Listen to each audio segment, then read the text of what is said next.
Bonjour à tous. Alors aujourd'hui, nous allons voir comment tracer les hauteurs dans un triangle qui a un angle obtus. Ici, l'angle obtus, c'est l'angle ABC.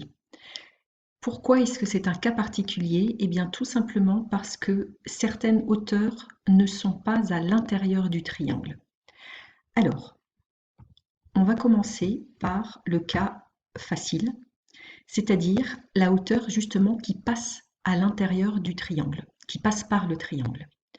Alors, la hauteur qui est facile à construire ici, c'est la hauteur qui est relative au côté AC. Je vous rappelle que dire qu'une hauteur est relative au côté AC, ça veut dire qu'elle est perpendiculaire au côté AC et qu'elle passe par le sommet qui n'est ni A ni C, c'est-à-dire par le sommet B. Donc, on la trace en mettant l'équerre ici, bien sûr. On la trace en utilisant l'équerre. Ensuite, on va construire la hauteur relative au côté AB. Alors, pour construire la hauteur relative au côté AB, la première des choses, c'est de commencer par prolonger la droite AB. Je vous rappelle par rapport à l'exercice d'altitude de l'avion, quand vous deviez donner la hauteur de l'avion, eh bien, en fait, on est vraiment dans le cas où l'avion, là, il est au-dessus de l'eau. D'accord? Alors, maintenant que vous avez tracé ça, hauteur relative au côté AB, ça veut dire qu'elle doit être perpendiculaire à la droite AB. Perpendiculaire à la droite AB et elle doit passer par C, cette hauteur. Donc si vous arrivez à l'imaginer, bon ben voilà, la diapo, je ne voulais pas la faire apparaître tout de suite, mais elle est apparue tout de suite, c'est celle-ci. Est-ce que c'est bon pour l'instant?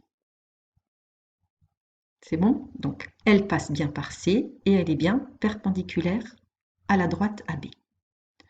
Ensuite, il reste à tracer, et il reste à construire plutôt, puisqu'on ne fait pas que tracer, il reste à construire la hauteur relative au côté BC. Donc, comme tout à l'heure, la première chose, c'est de commencer par prolonger la droite BC. La hauteur relative au côté BC, c'est aussi la hauteur issue de A, bien sûr. La hauteur relative au côté BC, c'est celle qui est perpendiculaire à BC et qui passe par le point A. Alors, pour l'imaginer, là, j'espère que vous arrivez à voir qu'elle sera à peu près comme ceci. Là. Ce que je vous montre là, elle devrait être comme cela. Donc, vous placez l'équerre correctement avec un côté de l'angle droit de l'équerre qui est sur la droite BC et l'autre côté de l'angle droit de l'équerre qui passe par le point A. Voici ce que ça donne. Donc, elle est bien perpendiculaire à la droite BC et elle passe par le point A. Alors, c'est pas tout à fait fini. Vous vérifiez que votre travail est correct.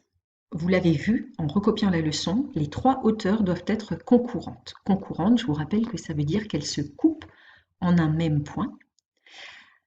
Et ici, dans ce cas, le point d'intersection de ces hauteurs, il est à l'extérieur du triangle. Pourquoi? Eh bien tout simplement parce que vous avez un triangle qui a un angle obtus. Donc dans le cas où votre triangle a tous ces angles qui sont aigus, le point d'intersection se trouvera à l'intérieur. Le point d'intersection des hauteurs, il se trouvera à l'intérieur du triangle. Et dans le cas où vous avez un triangle qui a un angle obtus, comme c'est le cas ici, et comme c'est le cas dans l'exercice numéro 27 KB avec le triangle RST, eh bien les hauteurs, elles vont se couper à l'extérieur du triangle.